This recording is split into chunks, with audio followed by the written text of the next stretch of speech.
The cameras flashed, the crowd froze, and just like that, Hollywood had a new obsession. Oh, it's a massive obsession. It really is. It is February 2026, and the music industry isn't just entertaining us anymore. It is mobilizing for a literal fight. A literal fight, yeah. We aren't talking about a Twitter spat or a diss track here.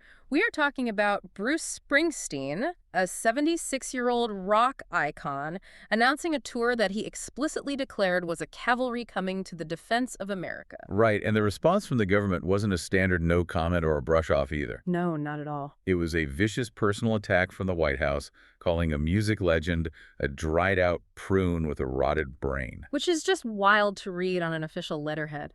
Welcome to StarScope Report. I'm your guide to the story shaping Hollywood, music, and pop culture. And I'm here to help connect the dots on why this matters. Yeah. Because today's deep dive isn't just about a concert tour. Definitely not. It's about the explosive feud between the boss and the president, the tragic events in Minneapolis that sparked it, and the massive No Kings movement that is currently sweeping the entertainment industry. So let's unpack this. We have a massive stack of sources today. We're looking at press releases from the Springsteen camp, DHS operational reports from Minneapolis. We've got court filings from the Minnesota Attorney General. Right. And the raw audio from the protests. Our mission today is to figure out how a concert tour turned into a constitutional crisis. Because it really is a crisis. I mean, the headline everywhere is Springsteen's tour just sparked a civil war. Or, the boss versus the president. Which sounds like a movie pitch. It does, but I want to move past the sensationalism for a second. This isn't just two powerful men yelling at each other on the internet. This is about the Land of Hope and Dreams American tour. Bruce dropped the announcement, and the logistics alone are a political statement. That's exactly where I want to start. The routing schedule. Usually a tour schedule is just, a list of dates and ticket prices. Yeah, logistics. But this one feels incredibly specific. Oh, absolutely. I've spent some time analyzing the map. This isn't a casual greatest hits run to make some money. It's a strategic siege route. A siege route. Okay, break that down for us. Well, it kicks off March 31st, 2026. In Minneapolis. In Minneapolis. Now, why Minneapolis? Because that city is currently the epicenter of a massive political standoff involving federal agents. Right. And where does the tour end? May 27 in Washington, D.C. A massive outdoor finale. Exactly. He is literally marching from the site of the conflict to the seat of power. The symbolism is impossible to miss here. He is drawing a line across the country, gathering momentum as he moves toward the Capitol. And the artwork reflects that aggression, too. Have you seen the posters? Oh, yeah. They feature the phrase "No Kings" prominently. Very prominently. That isn't subtle. That is a direct shot at the executive branch. Yeah, and in his video announcement, Springsteen didn't mince words either. No, he said, and I quote, "The cavalry is coming. We will be rocking your town in celebration and in defense of America, all of which are under attack by our wannabe king and his rogue government." Wannabe king. That phrase right there is the key. Why is that the key? Because it links his tour directly to the No Kings protests we've been seeing for the last year. It validates a street movement that the White House has been actively trying to crush. Which brings us to the White House clapback. Yep. Which was immediate. And honestly, strategically fascinating in its pettiness. It was certainly aggressive. Usually you expect a press secretary to spin a narrative, perhaps dismiss the artist as out of touch. But this was personal. Very personal. We had White House Communications Director Stephen Chung release a statement that sounded less like a government official and more like an angry internet troll. Right. He called Springsteen a loser and claimed he has Trump derangement syndrome that has rotted his brain. Rotted his brain. Yeah. But look deeper at Jung's statement. He weaponized Springsteen's own discography against him. It was almost literary in its cruelty. Oh, the song titles. Yes. Yeah. He said Springsteen's glory days are over, that he's back in the city of ruins, and that his fans are leaving him out in the street. So is that just clever wordplay, or is there a real strategy there? It's a deconstruction tactic. It's an attempt to humiliate the artist using his own art. It's basically saying, we own your legacy now. We can twist your words. Wow. It's designed to make Springsteen look like a punchline rather than a threat. But then Trump himself jumped in on Truth Social. And he didn't use clever song titles. He just went for the throat. You really did. He called Springsteen a pushy, obnoxious jerk, said he was dumb as a rock. And this is the one that really gained traction. Yeah, he called him a dried-out prune of a rocker whose skin is atrophied. It's the focus on the physical body that stands out to me. attempting to frame Springsteen, who is 76, as a decaying relic. Right. It's an ageist attack designed to strip him of his vitality. If you paint him as a prune, you're telling the public this man is weak. He can't lead you. He can't fight. Neutralizing the cavalry imagery Bruce is using. Exactly. There is a darker undertone to Trump's post, though. He told Springsteen to keep his mouth shut until he returns to the country, referencing the fact that Bruce had been touring Europe. And that reads less like a critique and more like a threat from the executive branch. Yeah, it implies that rights are conditional on location, or that re-entry might be complicated for dissidents. It raises the stakes from celebrity feud to government intimidation. It really does. It feels like the stakes have been raised completely. But here is where it gets really interesting. Okay. You might think this is just two old men yelling at each other, but the spark for this fire wasn't a tweet. It was a tragedy in the snow. It's right. To understand why this tour is starting in Minneapolis, we have to look at what has been happening on the ground there. Listen, coming up, we are going to dive into the shocking deaths that made Springsteen write a song in just 4 days. The context here is absolutely vital. We're talking about Operation Metro Surge. Right, let's get into that. This is a Department of Homeland Security and ICE crackdown in the Twin Cities that escalated dramatically in January 2026. And when we say crackdown, what does the data actually show? Because terms like that get thrown around a lot. Well, according to the operation reports, we're seeing federal troops, tear gas, and rubber bullets on the streets daily. The city has been described by locals and the mayor as being occupied. Occupied by federal agents. Yes. It's a jurisdictional nightmare where federal agents are policing local streets, largely bypassing local authorities. It's a tension keg waiting for a match. And that match was lit with the death of Renée Nicole Good. Who was she? Renée Nicole Good was a 37-year-old poet and a mother of 3.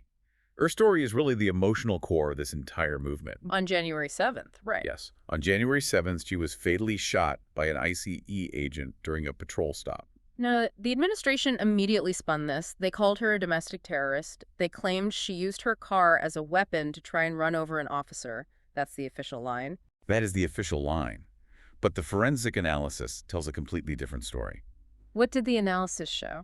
Ballistics and dashcam footage released later showed her car was moving away from the officer when shots were fired. Moving away. She wasn't attacking, she was fleeing. Yeah. And that discrepancy, the massive gap between the terrorist label and the reality of a fleeing mother, it lit a fuse in the community. And then, just weeks later, on January 24th, it happened again.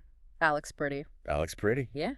He was also 37, oddly enough. He was an ICU nurse who worked for Veterans Affairs, a federal employee. Federal employee. He was out protesting the death of Renée Good, and he was shot and killed by federal agents during a crowd dispersal operation. A nurse and a poet.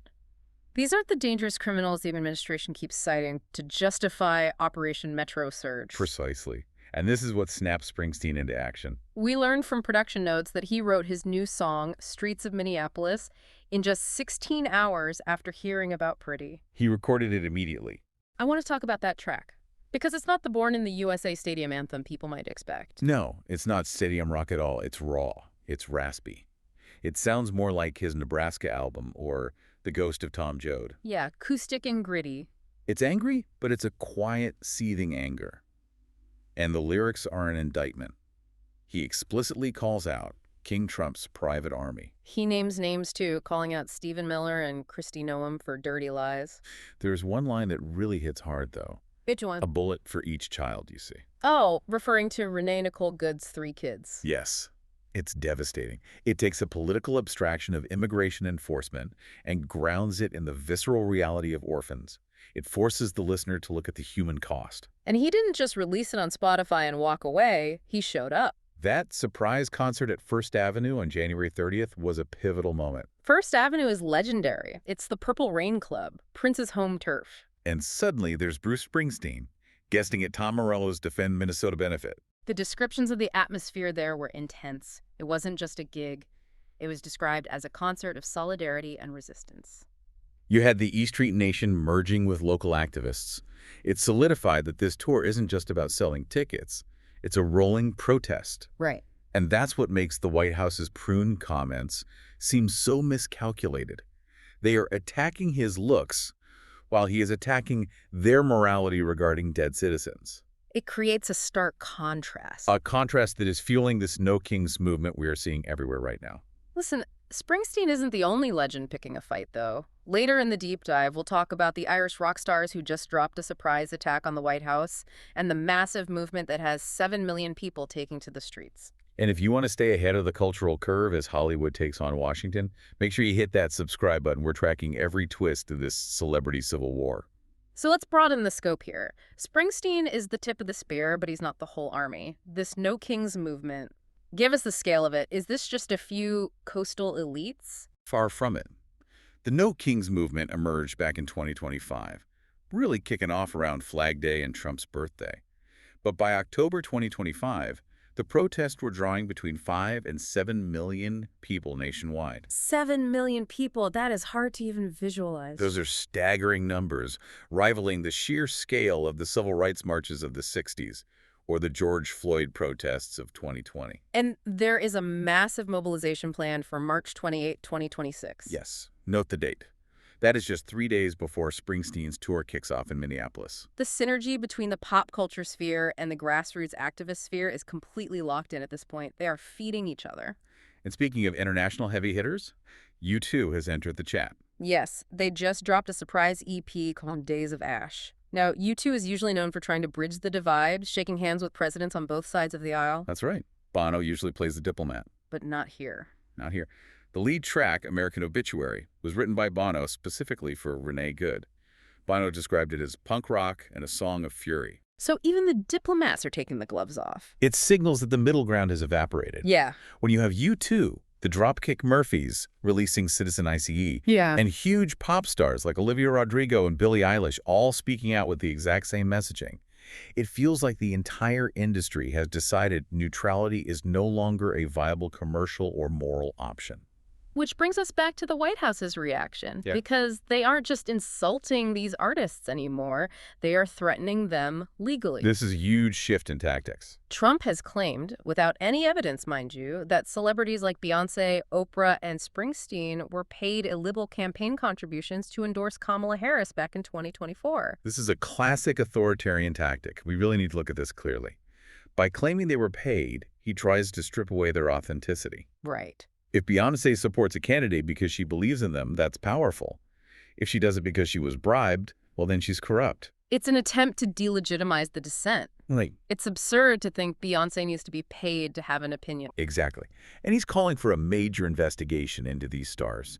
It's a scare tactic. A warning to the rest of Hollywood. Yes, it's saying if you speak up, we will open up your finances, we will audit you, we will destroy your reputation. It's designed to have a chilling effect on anyone else thinking of joining the chorus. Meanwhile, there is an actual legal battle happening that matters way more than these conspiracy theories. While the White House is investigating pop stars, the Minnesota Attorney General is actually suing the federal government. This is a story that isn't getting enough headlines. Let's get into it. Minnesota Attorney General Keith Ellison is suing the DHS over this ICE surge. And the legal argument is fascinating. He's invoking the 10th Amendment. Break that down for us. The 10th Amendment is usually a favorite of conservative legal scholars, right? States' rights. It is. The 10th Amendment basically says that powers not delegated to the United States by the Constitution are reserved to the states. Ellison is arguing that the federal government is overstepping its bounds by essentially occupying a state city with federal troops against the will of the local government. So he's arguing that Operation Metro Surge commandeers state resources and violates Minnesota's sovereignty. Precisely. So he's using a conservative states' rights argument to fight a conservative administration's immigration crackdown. That is legal jiu-jitsu. It is. And it puts the administration in a serious bind. If they argue they have the right to occupy Minneapolis, they undermine their own philosophy of limited government. Wow. So you have this battle happening on 3 completely different fronts. The cultural front with Springsteen and U2, the street front with the No Kings protesters, and the constitutional front with the Attorney General. It really feels like everything is converging on Minneapolis this spring. It does. The lines are drawn. On one side, you have the White House, Operation Metro Surge, and this narrative of law and order maintained by force. And on the other side? On the other, you have the United Free Republic of East Street Nation, The international music community, millions of No-Kings protesters, and local government officials. As March 31st approaches, all eyes are going to be on the Target Center in Minneapolis. Springsteen said the cavalry is coming, and looking at the sheer scale of this, from the legal filings to the millions of marchers, he might be right. It just might be. This tour isn't just about music anymore. It's a rolling referendum on American freedom. And here's a final provocative thought for you to mull over. We are seeing artists act as the defense of democracy. We love the romance of that.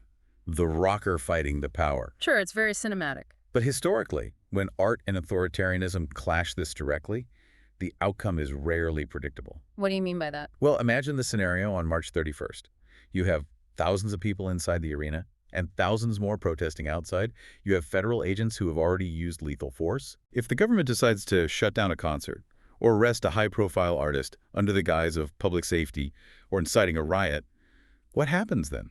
Are we ready for the moment the music actually stops and the real conflict begins? That is the question hanging over everything. You've been listening to StarScope Report, where we uncover the stories shaping Hollywood, music, and pop culture. Thanks for tuning in, and don't forget to subscribe for more stories that keep the stars shining.